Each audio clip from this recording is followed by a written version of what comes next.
please subscribe down there for our channel and hit the bell icon for notifications and share this with your friends. Radhe Radhe. 34. Data pralamba ripunodbhata sankachuda nasat pratoshi hridayam madhumangalasya hastena ya sumukhi kostuva mitrametam kim te shamantakamanим taralam karishye. O sweetly smiling Srimati Radhika. This is Sumukhi. Sumukhi means someone who is very beautiful and sweetly smiling. Mukhi is face, and Sumukhi means very beautiful face. So Raghunath is praying to Radhika as Sumukhi. Oh, beautifully smiling Srimati Radhika. When will I make the Shamantaka jewel, the central piece of your necklace? That Shamantaka jewel in Radhika's necklace is the dear friend of Krishna's necklace, which is called the Kaustuba mani. In Krishna's necklace, his famous jewel is called Kaustuba. It's a very special jewel. And Radhika's necklace has a special jewel called Shamantaka. So the Shamantaka jewel and the Kaustuba jewel are best friends. Their friendship is based on the friendship of Radha Krishna. Because Radha Krishna are best friends or beloveds, similarly, their ornaments which match each other are best friends. And in the spiritual world, we shouldn't think that this is just a metaphor. That, okay, it's like they're friends because sometimes they touch each other when Radha Krishna embrace. Actually, they're conscious. In Transcendental Braj, everything is transcendentally conscious. Even the flowers, even the jewelry. So the jewelry, the rings, you can imagine, if they don't give these jewels to Radhika, then how sad they'll be. Oh, like, now she is not accepting my seva. If we are with Vaishnavas and they stopped accepting our service, then immediately the heart becomes very dry and we become forlorn and very melancholy. So it's actually the service of the Vaishnavas to mercifully accept our endeavor to please and serve. Similarly, Krishna accepting everyone's service is his service to them. Because no one else can please and satisfy their hearts. So this is an important thing to remember also, is that all these ornaments are transcendentally conscious. And so if they're not getting a chance to be with Radhika, then they're very sad. So that's why we see when Radhika loses something, then it's like everything comes to a halt until they find it. Sometimes in Radha Kund, Radhika is missing a toe ring or a nose ring, and thousands of manjaris are searching for it. Because Radha Kund is very big and there's so many different kunjas and it could fall in the water. So they're diving in the water and looking in the water, or maybe it fell in some lotus leaf. Maybe it's somewhere in the trees on the ground nearby. Because before she bathes, she takes off some jewels, but some things staying on. It's said that a chaste girl, some things she always wears even when bathing. Certain things. Earrings, nose rings, some things like that. Like once Vishnu Priya lost one jewel, or earrings I think, and then she knew, oh, now it's very inauspicious. So she was looking and looking but couldn't find it. It fell in the Ganga. So similarly, if Radhika misses any jewel, ornament or anything, then all the manjaris search till they find it. One time Shyamananda Prabhu found her ankle bell. And that's why Lalita, Vishaka, everyone came to him, oh, give it back. But Jiva Goswami said, don't give it to anyone but the rightful owner. So he said, no, I won't give it to anyone. And the girl said, oh, you want to touch our Swamini? You're a very lusty man. And they were chastising him. He said, I'm not listening to you. Until that girl comes, I won't give it back. So finally, Srimati Radhika came. They covered his eyes. And he placed the ankle bell on her lotus feet. And then Radhika mercifully gave him darshan and placed this on his nose and made his tilak. And so that's why we see Shyamananda Prabhu wears this tilak. So the jewels of Radhika are conscious, and that's why they're part of her associates, Parishad. They're also in Madhurya Ras. Okay, so now we hear the story of Shamantaka jewel. Where did the Shamantaka jewel come from? Anybody know? Antak means forehead.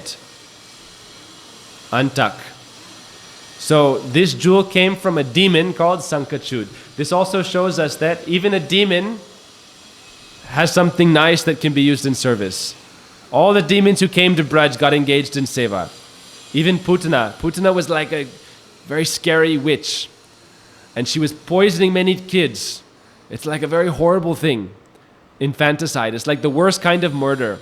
The most sinful kind of Murder is killing an infant or your child in the womb. And Putin was doing this all the time, not only killing them, but eating them. She would kill them and eat them, and some she would take to Kamsa, and Kamsa's wives, Asti Nasti, would cook them. And then they would eat them in a big feast together. Like she would collect, like we go and collect potatoes and cauliflower. Putina would go and collect babies, and then she would take them in the evening, and Asti Nasti would cook them, and Kamsa would have it in his banquet with his friends, all the demons. So even Putina was such a scary witch monster. But still, Krishna was so merciful, he purified her of this nature and made her like his own mother. Datri uchitam gatim. Kamba dayalam sharanam brajema. Who can be more merciful than Krishna? So all the demons who came to Braj got some seva. Kaliya, he got the seva to be like a boat for the Sakas and the Sakis, and he would take them around the Jamuna and play with them. All the demons get some seva. So Shankachud was a great demon. All the demons have some special kind of anartha they represent, some kind of bad ego or some bad tendency they represent. So Pralambasur, he represents pride, cheating, duplicity. So Sankachud represented material lust. He was very lusty. That Krishna was dancing with all the gopis during Holi. Not just Rasa dance is when he's dancing and playing, but Holi is when they throw colors. So all the Sakas and all the Sakis form two groups, and they have this transcendental Holi, and it's like a battle. Like in a war, we have different guns, and we do different, like hide behind the bushes and jump out and shoot each other. So in the same way, Holi is the transcendental battle of Prem or love in Braj. And all the Sakis and all the Sakas participate. None of the Sakas have lust. They're not disturbing the gopis. They all are fulfilled in their relationship with Krishna. So the Sakas never disturb the Sakis, and the Sakis never disturb the Sakas. Their hearts are all completely fulfilled in their relationship with Krishna. So they're all playing very innocently. They have no lust. Even though they're playing, and an ordinary person would become bewildered. Like during the Rasa dance, the wives of the demigods became overwhelmed by lust and fell unconscious in the laps of their husbands. But the Sakas and Sakis are completely pure. They have no lust at all.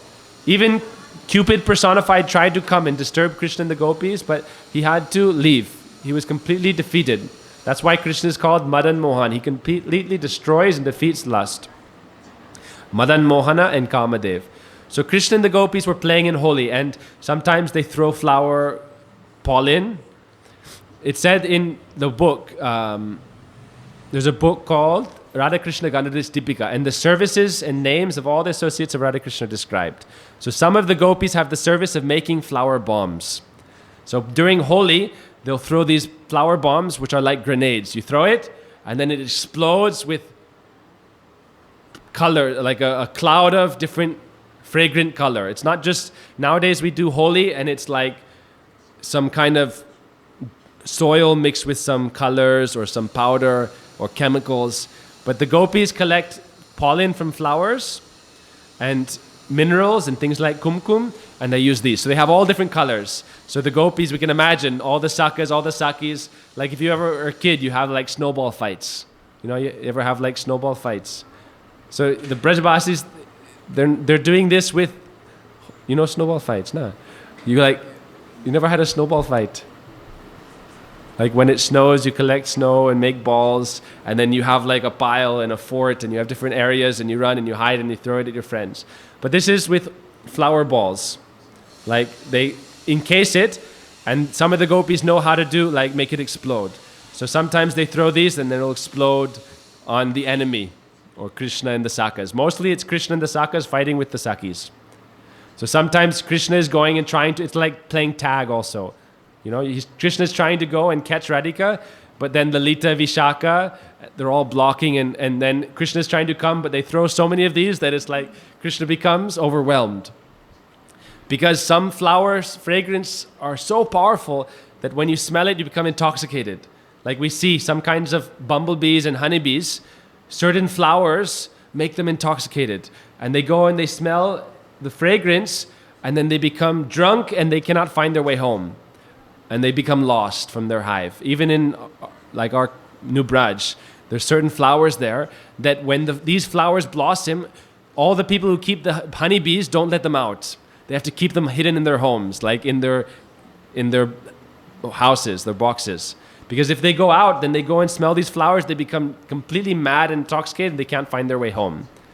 So even in this world, we find flowers like that. So that we can imagine what the flowers are like in Braj. So they're all throwing these flowers, and sometimes Krishna becomes stunned and like overwhelmed. So they have these flower bombs. They also have like super soakers.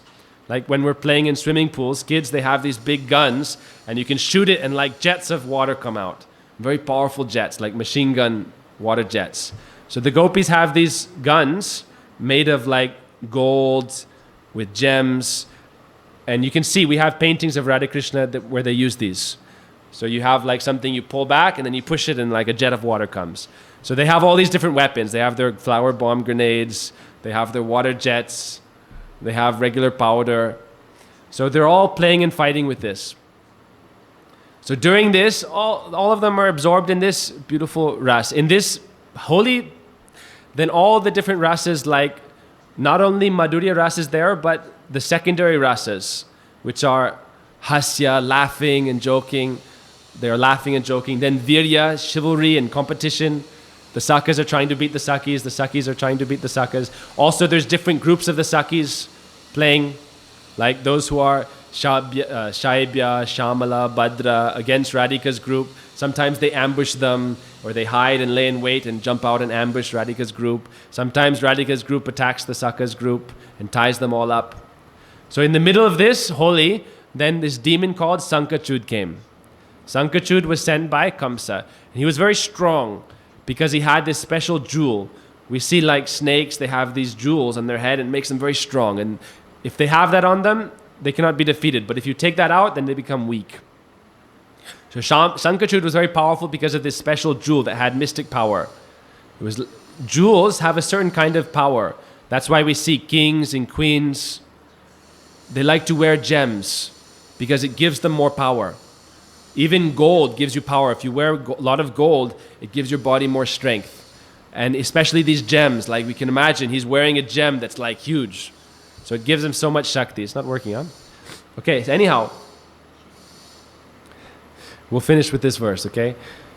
So Shankachud came and he was watching Krishna dance with the gopis, and he was lusty towards the gopis, and he was hiding and watching them, seeing that as they were playing, their cloth was all getting wet with the guns, with the water jets, and they were running so much that the cloth was becoming loose and their hair was all out and about.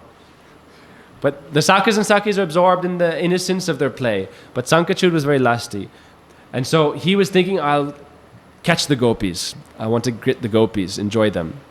He didn't have this nature of wanting to serve. Instead, he wanted to acquire things that are beautiful.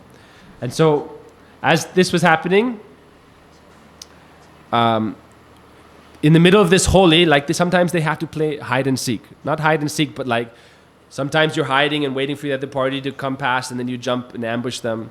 So Sankachud waited for an opportunity when Krishna and Balaram were hiding. And at that moment, he picked out this huge tree, uprooted a big tree. He was very strong. And he began to swing it and scare the gopis. And the gopis began to run in one direction. So he tried to herd them like cows. He was trying to herd them in one direction towards Mathura. And he was thinking, I'll steal them, take them towards Mathura. I'll marry some of them. I'll give some to Kamsa. Because they're very beautiful girls. So as this was going on, then Krishna and Baladev came out of their hiding place. Like sometimes if you're playing hide and seek, for a long time you're waiting, hiding, and then no one comes. Eventually you get bored and come out. So they came out, like, what's happening? Also they heard the gopis were screaming, Ha Krishna, Ha Baladev. So they came out and saw Sankachud running. So then they both started running towards him. Then Krishna said, okay, don't worry, I'll deal with him. So Krishna very quickly ran, caught up to Sankachud. As Sankachud saw Krishna coming, then he left all the other gopis and he grabbed Radhika, thinking I will take Radhika. So Gurudev said if Radhika wants, then in 1 second she can kill him. But she wanted Krishna to be able to have this rasa. She didn't want to take this from Krishna. Let Krishna be the hero. In this world, we all want to be the hero. But the devotees think, if we're all trying to be the hero, then we'll just be competing with one another. The hero is who is the best person, the most ideal person. Let Krishna defeat the demon and be the hero. So Radhika didn't kill him. She was instead calling out, Hey Krishna, Ha Krishna, Ha Krishna. So Krishna quickly caught up to this demon and smacked him on the head. And he fell dead. Krishna didn't wait a long time. He just quickly punched him in the head. Like if you punch someone in the head in the right spot, bas, one punch, finished, KO. So he fell down dead, and then Krishna took out his jewel, pulled out his jewel from his forehead, Antak, and then as Shankachud was running, he left Radhika because he saw Krishna catching up, so he thought, I don't want any extra weight. So Radhika was some distance back. And so Krishna took this jewel and he was thinking, I want to give it to Radhika. He wanted to give it to Radhika because it was a very beautiful jewel, very powerful, beautiful jewel. But he thought, if I give it to Radhika, then the other gopis may become, on one hand, mad at me, and the other hand, envious of Radhika. If I give it to her directly, on one hand, they think, Radhika got the jewel, he didn't give it to us. And also they'll become angry at Krishna because Krishna's always saying, I only love you to all the gopis. So that's why he thought, I can't give it to Radhika, so what should I do? He thought, I'll give it to Baladev. Because Baladev, if I give it to Baladev, he's my big brother, no one will be envious, no one will be disturbed. It's Baladev. So he thought, and Baladev knows my heart, so he'll arrange for it to get to Radhika. So therefore Krishna went and he gave it to Baladev. So Baladev took this Shamantaka jewel and he thought, I cannot give it to Radhika directly because she is like my younger brother's wife. So the etiquette is that the older brother does not directly interact so much with the younger brother's wife. And also he thought I shouldn't give it to Lalita Vishaka or Ruparati directly. Baladev is like, they have some maryada. So he gave it to Madhu Mangal. But Madhu Mangal is more young and he's more innocent and always laughing and joking. He's a Priya Narmasaka. Sometimes he meets with the gopis. And he's very like, some boys, they're very like funny and immature and joking and they can meet without any kind of like disturbance. So he went and he gave it to Lalita. And Lalita gave it to Shrimati Radhika. So this is how the Shamantaka jewel came to Shrimati Radhika. And since that time, she wore it on her necklace. So that Shamantaka jewel became the best friend of Krishna's Kaustuba Mani. So this is verse 34. So this said that Madhu Mangal arranged to give it to you, and since then this jewel became the dear friend of the Shamantaka Mani, Kaustuba. So Radhika, when Rati Manjari spoke this verse as Raghunathas, then Radhika began to smile because she thought, Rati remembers this, how this story of Shankachud came. Because Raghunath is speaking these verses, right? So as Raghunath is speaking this verse, Radhika begins to smile. That's why he writes Sumukhi. That he sees that as he's speaking it, Radhika is smiling. He remembers this. And he has affection for this. And he's remembering how this is the friend of the Kaustuba. So Radhika began to smile in happiness. And this is verse 34. So we'll stop here.